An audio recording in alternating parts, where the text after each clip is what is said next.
best fucking dumbbell back video ever. So if you're a gym lover like myself, then you got a membership to 4 or 5 different gyms, and one of those you just keep because there's a piece of equipment that you love. Could be a pullover machine, could be a hack squat, whatever it is. You have to justify it to me.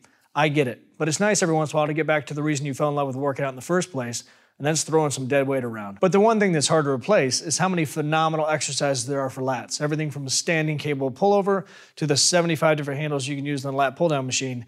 And the typical go-to for people is when I have a love-hate relationship, and that's the dumbbell pullover. Yes, they're a great exercise, but I don't love how I spend half the time thinking about how much my triceps are fucking blowing up during it. But we can mitigate that a little bit by putting the bench on a slight decline, changing it. Instead of doing 1 dumbbell, we're gonna go 2. That'll just change the position of those elbows. And then we're gonna keep an extreme bend to those elbows and keep that in a fixed position the entire time to keep more emphasis on the lats.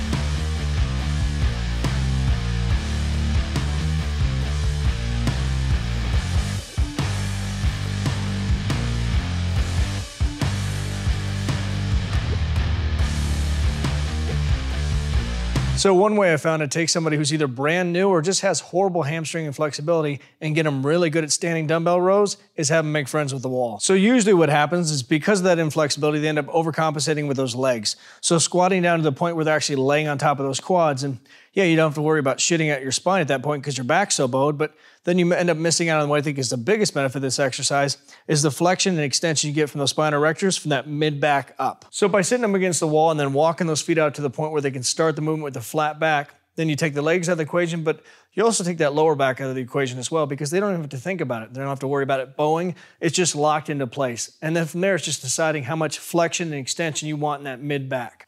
And let me just make this perfectly clear. This is not just for inflexible or new people. I pull this thing out all the time. I'll go at the gym and walk in the corner, sit on the wall, because very few exercises will light up those lower lats and those spinal erectors like this one will.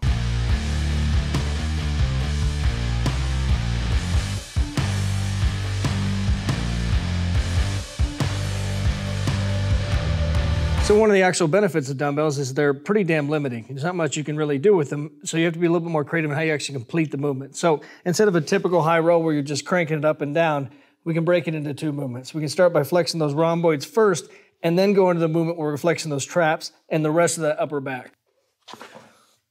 And if you're limited on the amount of weight you have, this is the way you want to do it, because I'm only using 15s here, but still sucks.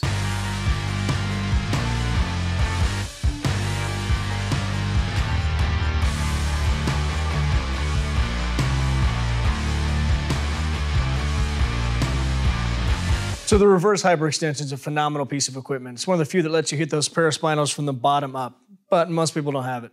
And there's various things I can show you on the glute ham raise, but most people don't have that either. So last resort, we're gonna kick your ass with a 5-pound dumbbell. And truthfully, you probably don't need a dumbbell. The weight of your legs are gonna be enough because we're just trying to recreate that reverse hyperextension movement and start that contraction in your lower back.